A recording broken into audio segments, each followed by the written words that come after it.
안녕하세요. 가사법 전문 변호사 최선혜 변호사입니다.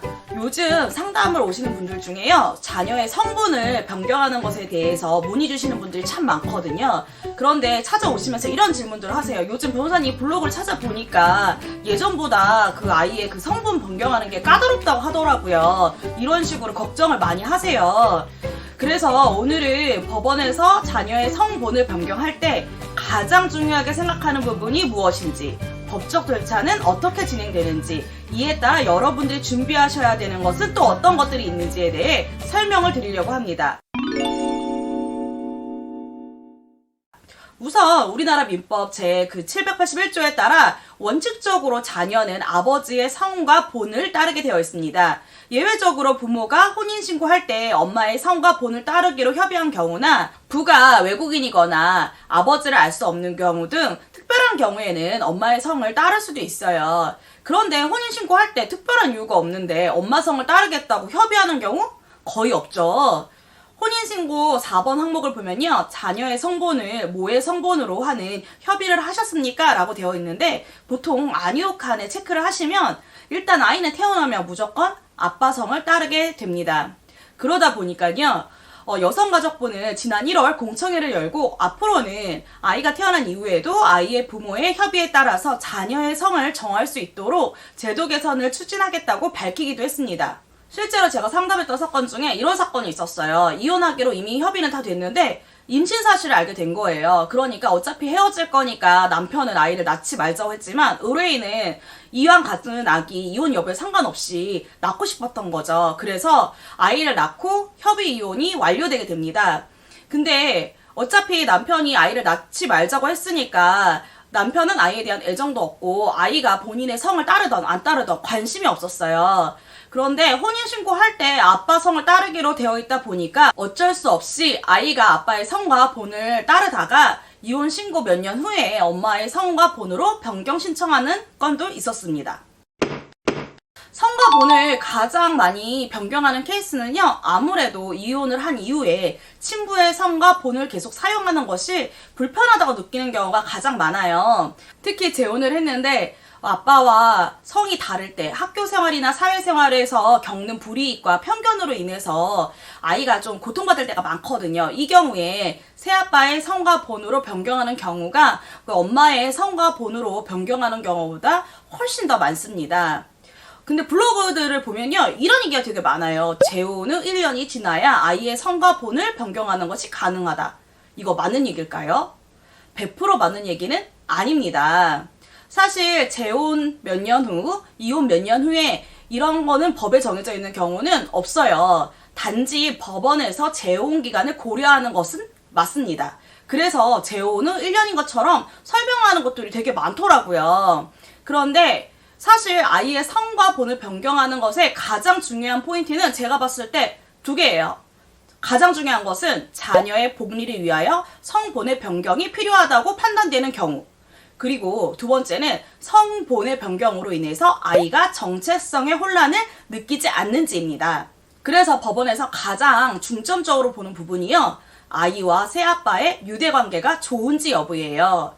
재혼 전 상당한 기간 유대관계를 만들 수 있도록 자주 만났거나 혼인신고 전에 사실혼 관계가 상당히 있었다면 유리한 요소로 적용되는 것 같아요. 특히 재혼 가정에서 재혼 가정 그 부모 사이에 그 자녀의 그 동생이 태어난다면 아무래도 가족 사이의 정서적 통합 문제나 대외적으로 가족 구성원에 관련된 편견이나 오해 등이 생길 수밖에 없어요. 그러다 보니 이런 경우에는 좀 더 빠르고 쉽게 성과 본이 인정되는 경우가 많은 것 같습니다. 예를 들어서 아이가 임신이 돼서 혼인신고한 지는 몇 달 안 된 경우들이 있잖아요. 이런 경우에는 혼인기간이 많지 않다 하더라도 보통은 성과 본 변경이 인정되는 경우가 많아요. 그리고 무엇보다 법원에서 많이 보는 부분이 재혼 가정이 얼마나 안정적이고 이혼 가능성이 낮은지, 앞으로 잘 살 수 있는지, 이런 요소를 중요하게 보는 것 같습니다. 2009년에 대법원에서 원칙적으로 미성년 자녀의 복리를 위해서 성과 본 변경을 허가하는 것이 옳다는 취지의 판결이 있은 이후에는요, 미성년자의 성과 본 변경이 매우 쉬워진 것은 사실이에요. 그런데 재혼 가정 이혼율 역시 높다 보니까 아이가 새아빠의 성과 본을 따랐다가 다시 이혼하면서 또다시 아이가 성과 본을 변경하는 경우가 많이 생기게 됩니다. 이런 경우에 아이들이 느끼는 정체성의 혼란이라는 게 생각보다 많거든요. 이런 이유로 미성년 자녀가 의사표시를 못할 정도로 어린 나이보다는 의사표시를 충분히 할 수 있는 나이, 그리고 재혼 후 상당한 기간이 지났는지를 법원에서 심리하게 되는 것이죠. 그리고 무엇보다 많이 반영되는 부분은요, 바로 아이의 친부와의 유대관계 정도와 면접교섭을 꾸준히 하였는지입니다. 법원은 자녀와 친부가 면접교섭권이 잘 이루어져 있고 유대관계가 매우 좋은 경우에는요, 반드시 그 성과본을 변경할 필요가 있냐 이렇게 물어보시는 경우가 있어요. 이런 경우에는 성과본을 변경하는 것이 자녀의 복리에 좋은지 안 좋은지를 고민할 수밖에 없기 때문입니다. 반대로 면접 교섭이 잘 이루어지지 않는다면 성본의 변경의 가능성은 훨씬 더 높아지게 되겠죠. 성인의 경우에는요, 미성년자의 경우와는 다릅니다. 이미 오랜 세월 현재의 성과 본으로 살아 학창시절 및 사회생활을 하였기 때문에 복리를 위해 성본을 변경하는 것이 과연 옳은가에 대한 질문이 있을 수 있거든요. 개명 신청을 하는 경우와 마찬가지로 범죄를 기도 또는 은폐하거나 법령에 따른 각종 제한을 회피하는 불순한 의도나 목적이 개입되어 있는지 등 성본 변경의 남용으로 볼 수 있는 경우가 아니라는 것을 적극적으로 입증해야 되거든요. 왜 성 변경을 해야 하는지 법원을 설득할 필요가 있고요. 이거는 성인의 경우에는 특별한 이유가 있는지를 별도로 입증해야 합니다. 물론 최근 전형적으로 특별한 사정이 없음에도 나머지 인생은 엄마의 성본으로 살고 싶다고 해서 성본 변경 신청을 받아들여진 케이스도 최근에 있기는 합니다. 우선 성본 변경 허가 심판 청구라는 거 하셔야 되는데요. 신청서를 먼저 법원에 제출하셔야 됩니다. 이런 경우에는요, 그 사건 본인, 그러니까 이제 성과 본을 변경할 그 사람의 부, 모 또는 이제 본인 이름으로 성과본 변경 허가 심판 청구를 하는 신청서는 법원에 제출해야 되고요. 통상은 가정법원입니다. 그러면 법원은요, 의견 청취라는 걸 하세요. 통상은 부모와 자녀의 의견을 듣게 됩니다. 특히 아이의 친부의 의견을 듣는데 연락이 잘 닿지 않는 경우에는요, 가까운 친부의 혈족의 의견을 듣기도 합니다. 요즘은 가사조사관이 이를 조사하는 경우가 참 많은 것 같아요. 그런데 통상 자녀가 성과 본을 따르는 아버지가 동의한 경우에는요, 이런 절차가 생략되거나 빠르게 진행되기 때문에 신청서를 제출할 때 동의서를 제출하면 좀 더 심리가 빠르게 진행됩니다. 그러면 이제 법원에서 신문기일이라는 걸 지정하게 되는데요. 보통은 청구인, 이해관계인, 사건 본인을 신문하거나 증인으로 신문할 수 있습니다.